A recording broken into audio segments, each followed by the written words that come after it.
graad 8. Vandag begin ons met les 1 van kwartaal 1 se syllabus vir julle. En dis natuurlik die proses van fotosintese. Nou ja, die naam sê vir jou wat presies wat die proses is. Foto beteken lig en sintese beteken om te maak, alright, of te vervaardig. Nou, tydens die proses van fotosintese maak 'n plant gebruik van sonlig, dis wat die foto inkom, om glikose te vervaardig. En dis waar die sintese inkom. So wat die plant vervaardig, is glikose. Wat presies glikose is? Dis 'n soort voedingsstof. Op laerskool het julle dalk geleer van plante wat fotosinteer om voedsel te vervaardig. Maar voedsel is 'n geweldige breë term. Daar's verskriklik baie komponente betrokke by voedsel. Jy het vitamiene, jy het proteïene, jy het vette, jy het minerale. Alles maak deel uit van voedsel. So in die hoërskool leer jy nou spesifieke watter voedselkomponent word tydens wat die plant maak tydens fotosintese. En dis natuurlik 'n eenvoudige suiker bekend as glikose. Maar dis 'n verskriklike belangrike suiker, want dit is die suiker wat gebruik word tydens respirasie vir alle organismes om natuurlik energie te kan vervaardig, wat baie belangrik is vir lewensprosesse. Energie dryf prosesse. Alright. So hierdie prentjie illustreer vir jou baie eenvoudig. Plant maak gebruik van sonlig en is dan in staat om tydens fotosintese glikose te vervaardig. Nou hierdie prentjie illustreer vir jou bietjie meer inligting aangaande fotosintese, soos wat die plant actually alles nodig het en hoe hy dit kry ensovoorts. So kom ons begin by die eerste een. Kom ons vat sommer swart. Gebruik sommer swart. Ek het nie 'n probleem daarmee nie. Alright. So ons weet heel eerstens moet sonlig teenwoordig wees. En daai sonlig word dan geabsorbeer deur spesiale proteïene wat bekend staan as pigmente, wat binne die blare voorkom, en ook natuurlik in die stingel. En daai pigment is chlorofill. Alright, dis chlorofill, maak skoon dat jy dit mooi kan sien. Dis chlorofill daai. En chlorofill is 'n groen pigment. Alright, pigment is 'n soort proteïen wat verantwoordelik is vir kleur. Soos die pigment in jou vel is natuurlik melanien, dis 'n ander pigment. Maar daai melanien pigment kan natuurlik nie sonlig absorbeer nie. Chlorofill kan dit wel doen. En dit is ook nie net plante wat chlorofill het nie. Jy het sekere bakterieë wat 'n chlorofill het, alge bevat 'n chlorofill. So sodra 'n organisme chlorofill bevat, is dit in staat om te kan fotosinteer. Alright. En dan ook natuurlik koolstofdioksied word benodig vir die proses, maar dit kry 'n plant sommer in deur die blare. Op die blare is daar klein, gewoonlik aan die onderkant, is daar klein openingkies, bekend as huidmondjies. En dis deur daai huidmondjies wat die koolstofdioksied van uit die atmosfeer beweeg. Alright. En dan derdens is dit water. Water is belangrik, maar water kry die plant in deur sy wortels natuurlik, deur die proses van osmose. En julle moet weet wat osmose is, hoor, maar julle leer dit in elk geval. Osmose is die beweging van watermolekules vanaf 'n area met 'n hoë waterpotensiaal, wat die grond sal wees, buiteom, na 'n area met 'n laer waterpotensiaal, dit wil sê binne die wortels, spesifiek die wortelhaartjies van 'n wortel, maar dit gebeur by die wortels. Of jy kan ook sê 'n area met 'n hoë waterkonsentrasie, daai is 'n konsentrasie teken met water H2O. Ek weet ek skryf alweer met die muis, is verskriklik lelik, maar ja, area met 'n hoë waterkonsentrasie na 'n area wat jou wortelselletjies is met 'n laer waterkonsentrasie. En daai beweging gaan outomaties deur selle of in selle in beweeg. En selle het 'n selektief deurlaatbare membraan. En dis waarom die beweging van water in wortels bekend staan as osmose. Alright, soos die beweging van watermolekules van 'n area met 'n hoë waterpotensiaal na 'n area met 'n lae waterpotensiaal deur selektief deurlaatbare membrane wat deel is van die selle natuurlik. Alright. So dit is wat nodig is. En dan tydens die proses van fotosintese, bitter belangrik, is dit hierdie perd, glikose. Glikose wat vervaardig word. En glikose, soos ek sê, dis die primêre energiebron wat energie verskaf vir lewensprosesse. Hierdie suiker, jy natuurlik is ook afhanklik van dieselfde suiker, soos alle ander lewende organismes. Maar dis nie net glikose wat vervaardig word nie, suurstof word ook in die proses vrygestel tydens fotosintese. So dis waarom fotosintese 'n belangrike rol speel, nie net in die vervaardiging van 'n voedselkomponent, naamlik glikose nie, maar ook by die koolstofdioksied suurstofbalans in die atmosfeer, omdat dit koolstofdioksied onttrek en suurstof vrystel. Alright, so dit is belangrik, dis hoekom ontbossing so groot probleem is, want as die mense die hele tyd plante verwyder wat kan fotosinteer, beteken dit daar's 'n minder bronne wat koolstofdioksied kan onttrek uit die atmosfeer uit, en koolstofdioksied is onder andere een van die gasse wat ongelukkig lei tot aardverwarming. Dit wat enige organisme nodig het vir 'n chemiese reaksie staan bekend as reagense. Alright, so in hierdie geval weet ons sonlig is nodig, chlorofil is nodig, maar die reagense is water en koolstofdioksied. Okay, hierdie kant natuurlik en net so van interessantheid, het ek hier sommer hierso bygesit, want die proses wat julle hierna gaan doen, is 'n proses bekend as respirasie. So, hierdie fotosintese en respirasie het baie ooreenkomste, en een van die ooreenkomste is die chemiese stowwe betrokke. So, dit wat hierso actually benodig word vir fotosintese, is wat vervaardig word tydens respirasie, en ons noem dit produkte. Maar right, so kom ons kyk wat is die produkte van fotosintese. Daar sê het jy dit, en dis presies wat ek genoem het. Glikose is die hoofproduk, en suurstof word ook vrygestel as 'n byproduk. So al is dit produkte van fotosintese, gaan jy later aan sien, is dit wat nodig is vir die proses van respirasie. Skuif ek hierdie perdjie gou terug. Nou ja, wat die onderwysers ook vir julle kan vra is natuurlik vergelykings, en jy kry 2 tipes vergelykings wat julle moet ken op graad 8 vlak, en die een is 'n chemiese vergelyking, en daar is die chemiese vergelyking vir, kom ons vat 'n ander kleur wat mooier pas hierby, kom ons vat sommer daai groen kleur, ek hou van groen. Daai is jou chemiese vergelyking vir fotosintese. Alright, so jy skryf dit uit in die vorm van die formules.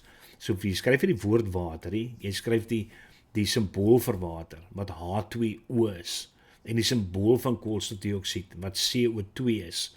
Dan trek jy jou pyltjie, want dit beteken is 'n reaksie wat plaasvind in regterkantste rigtinge, wat dit dan jou reagense maak, en dit dan jou produkte maak.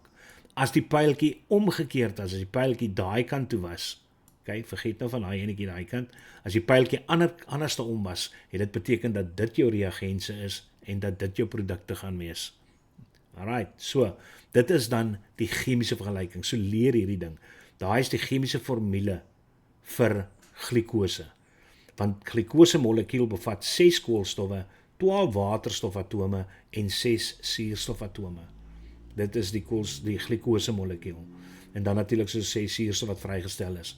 Maar as die juffrou vir jou vra, wat is die woordvergelyking, dan vervang jy nou net hierdie met die woorde, water plus koolstofdioksied, daai bly dieselfde, ligenergie en chlorofil, gee vir jou glikose plus suurstof. Alright, so dit is die 2 vergelykings wat jy het. Kom ons gaan daar. Nou, nommer 1, die basiese proses is eenvoudig. Alright, chlorofil absorbeer stralingsenergie.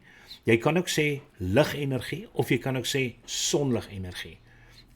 Enige een van daai 3 terme is aanvaarbaar op graad 8 vlak. Stralings, lig of sonenergie. Okay?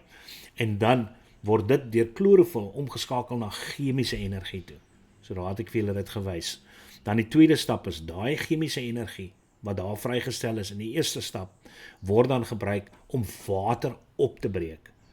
En as jy water opbreek, weet jy mos, water is H2O, so dit bevat 2 waterstofatome en 1 suurstofatoom. So as jy dit gaan opbreek, gaan jy 2 waterstofatome kry en jou suurstofatoom, wat jy daar so het. Wat natuurlik O2 is, wat beteken is diatomies, né? Dis diatomies. So dit is dan, die suurstof word dan vrygestel as 'n byproduk, en die waterstof dan gaan dan gebruik word saam met koolstofdioksied om dan glikose te vorm. Nou hierdie derde proses is heel wat meer ingewikkeld as wat hierso staan, maar dit is nie vereis op graad 8 vlak om dit te ken nie, so jy hoef net hierdie eenvoudige prosesie te ken. Okay, so die tweede deel van fotosintese waar hulle die waterstowwe gebruik, word koolstofdioksied omgeskakel na glikose toe. Nou ja, hierdie glikose wat vervaardig word tydens fotosintese, kan 'n plant of direk gebruik om energie vry te stel tydens respirasie, wat 'n prosesie is wat jy hierna gaan doen, of dit kan dit stoor in die vorm van stysel. Alright?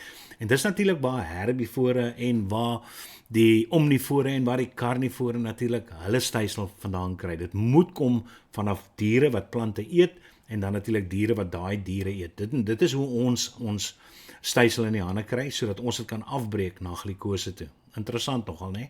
Of die plant kan daai glikose omskakel na cellulose toe, wat 'n baie belangrike boukomponent is wat stewigheid vir 'n plant verleen omdat dit deel vorm van die selwande. Omdat dit is mos een van die verskille wat jy ook geleer het tussen plantselle en dierselle. Is dierselle net 'n selmembraan, terwyl plantselle 'n selmembraan het en 'n selwand het. En dit is wat 'n plant stewigheid gee. En deel daarvan is natuurlik die cellulose wat binne in daai selwande voorkom. En nou die laaste ding wat jy moet ken is om te kan toets vir stysel. En hoekom wil ons toets vir stysel? Hier sê dit mos. Want ons wil bepaal of 'n plant fotosinteer. Want ons weet mos nou, tydens fotosintese gaan 'n plant glikose produseer en daai glikose gaan omgeskakel word na stysel toe. Soos as jy 'n styseltoets doen en daai toets is positief vir die teenwoordigheid van stysel in 'n plant, dan weet ons die plant het gefotosinteer. En hier is maar basies die proses wat plaasvind, maar ons doen dit so 'n bietjie meer in detail, maar dit is die styseltoets. Okay, so hier is visueel die styseltoets wat jy daar so het. Nou ja, hierdie prosesse is nommer 1, jy verwyder 'n blaar van die plant en dan kook jy dit in water.